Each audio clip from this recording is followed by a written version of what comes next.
Hey learners, welcome back.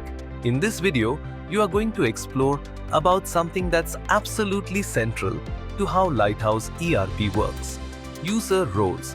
User roles play a huge part in keeping your system secure and your operations efficient. Let's look at both sides. First, the security aspect. Roles help define who can access what in the ERP system. For example, a sales executive doesn't need to view payroll data, and an accounts manager shouldn't have access to production planning.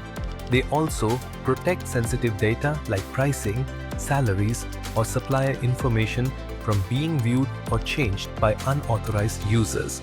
Every action in the system is logged by user role. So if anything goes wrong or is done incorrectly, it's traceable and accountable. Now, let's talk efficiency. Roles help simplify the interface. Users only see what's relevant to their job, making it faster to learn and harder to make mistakes. They also enable automated workflows. For instance, a store executive can raise a purchase request and it goes straight to the manager for approval without manual follow-ups. Roles also help separate responsibilities.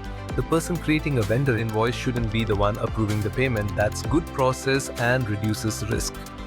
And finally, they make the system scalable. As the team grows, you can assign predefined roles to new users without setting up every permission from scratch. So in short, roles are not just about restricting access, they're about enabling smart, secure and scalable operations.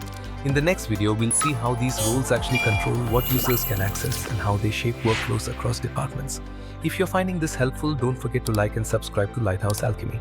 If you have any questions, drop your concerns in the comments section below.